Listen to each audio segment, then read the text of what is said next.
রাধে রাধে বন্ধুরা, good morning. কেমন আছো তোমরা সবাই? আশা করি সবাই ভীষণ ভালো আছো। আরও একটা নতুন দিন, আরও একটা নতুন সকাল থেকে ভিডিওটা শুরু করছি। আশা করছি তোমাদের ভালো লাগবে। এখন ঘড়ির কাঁটা প্রায় 10:30টার মতো বাজে। তো ভিডিওটা এখান থেকেই শুরু করছি। যেহেতু সকালবেলা অনেকটা প্রেশার থাকে আর কাজও থাকে, তো তাই আজকে না সকাল থেকে একদম ভিডিওটা শুরু করে উঠতে পারিনি। তো সেই কারণে এখান থেকে ভিডিওটা শুরু করছি। আর সকালে যে কাজগুলো থাকে অলরেডি অনেকগুলো কাজ সেরে নেওয়া হয়ে গেছে। আমিও এই যে স্নানটাও সেরে নিয়েছি, নিয়ে পুজোটাও দেওয়া হয়ে গেছে। আর কিছু যে জামা কাপড়গুলো ধুয়েছিলাম, তো সেগুলো একটু উপরে মেলে দিতে এসেছিলাম। তো ওগুলো মেলে দিয়ে এই যে চলে এসেছি নিচে টিফিনের জন্য আর কি। তো নিরুর তো সকালবেলা টিফিনটা রেডি করতেই হয়। তো তার মধ্যে থেকে কিছু কিছু জিনিস আমার জন্য বেঁচে যায়। যেহেতু তোমরা হয়তো যারা আমার ব্লগ দেখো তারা জানো যে নিরুর পাপার সকালে কোনো টিফিনের ব্যবস্থা করতে হয় না। তো ও বাইরেতে সমস্তটাই খাওয়া দাওয়া করে নেয়, আর নিরুর জন্য না আমাকে করতে হয়। তো তার মধ্যে থেকে আমার টিফিনটা কিছুটা থেকে যায়। তো সেই টিফিনটা আমি খাওয়া দাওয়া করে নিলে সকালের ব্রেকফাস্টটা আমার ওইভাবেই চলে যায়। তো সেই মতো ওকে আজকে একটু স্যান্ডউইচ দিয়েছিলাম আর ওকে ভাত করে দিয়েছিলাম। সকালবেলাও কিছুটা হলেও ভাতটা করে দিয়ে থাকি। তো তারপরে যে কোনো একটা টিফিন ওকে বানিয়ে দিই, ভাতটা খাইয়ে পাঠাই আর যে কোনো একটা টিফিন ওকে বানিয়ে দিই। তো ওকেও যে স্যান্ডউইচটা বানিয়ে দিয়েছিলাম ওকে 2টো করে দিয়েছিলাম, আর কিছুটা বেঁচে গেছিলো। তো সেগুলো এই যে ছিল, তো আমার জন্য এই যে পুজো টুজো দিয়ে নিয়েছি, নিয়ে এবারে আমি আমার জন্য একটু বানিয়ে নিচ্ছিলাম।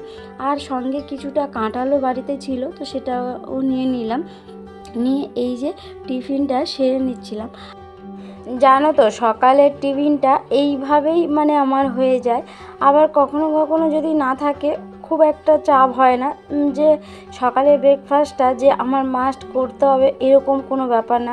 আমি কখনো ইচ্ছা হলে ব্রেকফাস্টটা খাওয়া হয়, আবার কখনো না হলে না হয়। তো তারপরে এই যে খাবারটা খেয়ে এই যে চলে এসেছিলাম কিচেনটা ক্লিন করতে। এই যে সকালবেলা নিরুর জন্য যে টিফিন করেছিলাম, তারপরেই আমার জন্য টিফিন করলাম। তো এই যে কয়েকটা বাসন সে কোটাই ধুয়ে নিচ্ছিলাম। আর যেহেতু সকালবেলা রান্নাঘরটা তো গোটাটা ক্লিন করেই রাখি, তো তবুও যখনকার কাজ না তখন যদি সেরে নেওয়া যায় তাহলে কাজটা অনেকটাই হালকা হয়। আর যখন কোনো কিছু আমরা জমিয়ে রাখি, যে হয়তো এই বাসন অল্প কয়েকটা আছে, ঠিক আছে থাক একসঙ্গে দুপুরবেলা ধুয়ে নেব, তো তাহলে সেটা একটা অনেকটা পরিণত হয়ে যায় আর সেটা কাজটাও একটু বেশি লাগে, তাই না বলো? তো সেই জন্য যখনকার কাজ তখন সেরে নেওয়াটা খুবই ভালো। তো সেই মতো করে থাকি। কখনো ভালো না লাগলে, শরীর খারাপ হলে সেগুলোর ব্যাপার আলাদা। যখন পারি তখনকার যে কোনো কাজগুলো, যেটা যে সময়ের কাজ সেটা সেই সময় সেরে নেওয়ার চেষ্টা করি। তো তারপরে এই যে কয়েকটা রান্নাঘরের জিনিসপত্রগুলো এলোমেলো হয়ে গেছিলো, সেগুলো রেখে আর চলে এসেছি রান্না করতে। যেহেতু কাজটা সকালে অনেকগুলো কাজ সেরে নিয়েছিলাম, হয়তো আর বেলার দিকে কোনো তেমন কাজ নেই যে রান্নাটা সেরে নেব, তারপরে নিরুকে নিয়ে আসতে যাব আর কি। তো সেই মতো এই যে আজকে দুপুরে একটা নতুন রেসিপি ট্রাই করছি। আসলে রেসিপিটা নতুন ঠিক না, একটু করার ধরনটা একটু আলাদা। তো সেই জন্য আর কি। আর ওই যে রেসিপিটা একটু গ্যাসেই করতে হবে, না হলে আমি কিছুটা রান্না ওই উনুনেই করব। তো এখন বেশিরভাগ সময় রান্নাগুলো আমি উনুনেই করে থাকছি, যেহেতু উনুনটা বাইরে ছিল আর বৃষ্টির কারণে একদম রান্না করতে পারছিলাম না। আর যে কটা দিন যে জ্বালানির কাঠগুলো রয়েছে, তো ভাবলাম যে বর্ষায় তো তোমরা জানোই যে এই যে ঘর বাড়িগুলো সমস্তটা ডুবে যায়। তো যতদিন হয় ততদিন ওই যে জ্বালানি কাঠগুলোতে রান্না করছিলাম। আর এই যে রেসিপিটা, এটা ওই উনুনে করতে গেলে অনেক অসুবিধা হবে, খুব অল্প আঁচে করতে হবে আর কি। তো সেই জন্য এদিকে গ্যাসে বসিয়ে দেব, তো তারপরে ওদিকে উনুনে রান্নাটা করব। তো সেই মতো এদিকে জোগাড়টা করছিলাম। যেমনই মাছ মানে রেসিপিটা ঠিক নতুন ঠিক না, একটু করার ধরনটাই একটু আলাদা, আগেও তোমাদেরকে বললাম। তো সেটাই আর কি করব। তো সব কিছু যেমনই হয় কি বলো তো, যেমনই সর্ষে বাটা করা হয় বা সর্ষে দিয়ে মাছের ঝাল করা হয় সেই রকমই ঠিকই। যদি হয়তো কখনো নদীর মাছ হয় তো সেটা মানে নোনা মাছ আর কি, তো সেটা একটু আদা রসুন যাবে, বা যেটা হয়তো যদি জ্যান্ত মাছ হয় মানে পুকুরের মাছ বা জ্যান্ত মাছ আর কি, নোনা মাছ না, তো সেটা একটু ওই যে আদা রসুনটা বাদ যাবে, দিয়ে যেটা কলা পাতার মধ্যে সমস্ত মশলা আর কি যে সমস্তগুলো দেয়া হয় সেগুলো দিয়ে একটু কলা পাতার মধ্যে সাজিয়ে দিয়ে নিচে চাটু বা যে কোনো কিছু তাওয়ার মধ্যে বসিয়ে দিলে ওটা খুবই আস্তে ধীরে হবে। তো সেই মতো এই যে এদিকে আমি গ্যাসে বসিয়েও দিলাম। জানো তো, যখন কোনো কিছু আমি নতুন রেসিপি বিশেষ করে যখন ট্রাই করি তখনই মনে হয় যে এটা তোমাদের ক্ষেত্রেও মনে হয় কি জানি না, যে খেতে ভালো হবে তো, ভালো হবে তো, বা কোনো খারাপ হয়ে যাবে না তো, মানে এরকমই মনে হয়। আবার অনেক অনেক ক্ষেত্রে কি হয় যে এটা স্বাভাবিকই যে কখনো কোনো টেস্ট ভালো হবে, কোনো টেস্ট খারাপ হবে, সব তো সমান হয় না, তাই না? তো তবুও মাঝে সাঝে ইচ্ছে হয় এগুলো মানে নতুন নতুন জিনিসগুলো ট্রাই করতে। আর সবার যে সব জিনিসটা খেতে ভালো লাগবে তো সেটাও না, হয়তো যে বানিয়েছে তার ভালো লেগেছে, যে বানাচ্ছে এখন তার ভালো লাগছে না। তো এই সবের ক্ষেত্রেও হয়ে থাকে, তাই না? তো যাই হোক, ওদিকে বসিয়ে দিয়ে ঢাকা দিয়ে সমস্তটা আস্তে আস্তে হচ্ছে।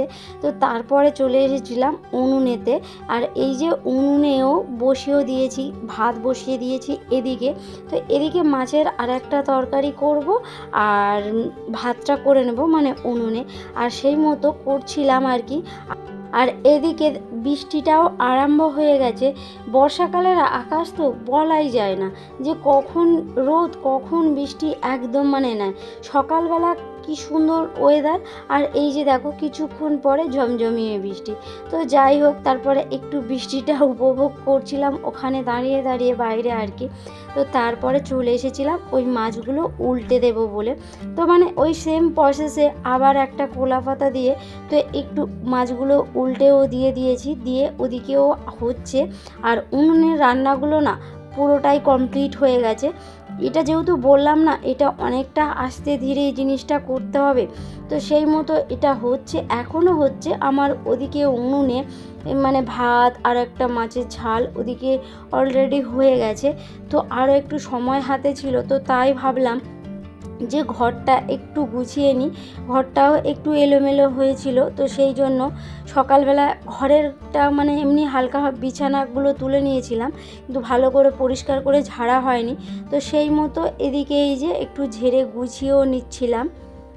সকালে না জানো তো খুব বেশি সময় একদম মানে যে এক্সট্রা হাতে যে সময়গুলো থাকে তো সেই সময়টা একদম হাতে থাকে না।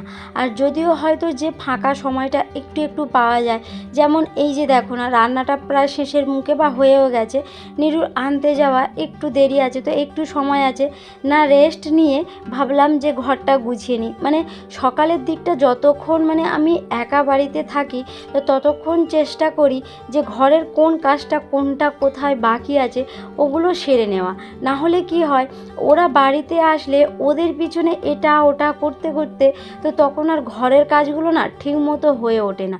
তো সেই জন্য হয়তো কখনো কখনো নিজের না ভালো লাগলেও, না এনার্জি না থাকলেও কখনো যখন যেটা আমার ভালো লাগে আর কি, যেমন হয়তো গান ছেড়ে কাজ করা বা অন্য অন্য কিছু যে কোনো যেগুলো করলে ভালো লাগে তো সেগুলো করে সংসারের কাজগুলো একদিকে ওরকমভাবে করতে থাকি আর কি। তো সেই মতো এই যে বিছানাটাও গুছানো হয়ে গেছে, তো ভাবলাম এদিকে ড্রেসিং টেবিলটাও একটু বেশ কয়েকদিন মানে মোছা হয়নি, তো ভালো করে পরিষ্কার করা হয়নি আর কি। তো সেই মতো ওটাও একটু পরিষ্কার করে নিচ্ছিলাম। কয়েকটা জিনিসও একটু অগুছালো হয়েছিল, তো ওগুলো একটু গুছিয়েও নিলাম। নিয়ে এই যে এবারে প্রায় টাইমটাও হয়েও এসেছে, আর ওইদিকে ওই যে মাছটাও হয়ে গেছে। তো সেটা ওটা নামিয়ে রেখে তারপরে যাব নিরুকে নিয়ে আসতে আর কি। তো এই যে মাছটাও হয়ে গেছে, ওটা একটু নামিয়ে নিচ্ছিলাম। জানো তো আমি ভেবেছিলাম যে এইভাবে মাছটা করলে কলা পাতাটা পুড়ে গিয়ে মানে নিচের যে তাওয়াটা থাকবে অনেকটা খারাপ হয়ে যাবে বা অনেকটাই বাজে অবস্থা হয়ে যাবে, কিন্তু একদমই না। ওই যে কলা পাতাটা মানে একটু হালকা কালারটা চেঞ্জ হয়েছে, তারপরে কোনো কিছুই হয়নি বা তাওয়ার মধ্যেও কোনো কিছু মানে নষ্ট হয়নি বলো বা পুড়েও যায়নি। অতক্ষণ ধরে হয়তো রান্না হয়েছে, কিছুই হয়নি। তো তারপরে চলে গেছিলাম নিরুকে নিয়ে আসতে, নিরুকেও নিয়ে এসে আর ওকেও স্নান করিয়ে ওকেও রেডি করিয়েও দিয়েছি। আর তারপরে এই যে এইবারে খাওয়া দাওয়াটা সেরে নেব। তো মাছটা সত্যি অন্যরকম, মানে সত্যি টেস্টটা এতটাই সুন্দর লেগেছিল। তো নিরুর মতো, নিরু মানে এই যে কাঁটা জাতীয় মাছগুলো মানে নোনা মাছ একদম খেতে পছন্দ করে না। তো তবু ও কি করেছে, ওর এতটা ভালো লেগেছে, ও ওই তরকারিটা দিয়ে সমস্ত ভাতগুলো খেয়েছে। তো তারপরে সবাই মানে বেশ ভালোই লেগেছিল রান্নাটা।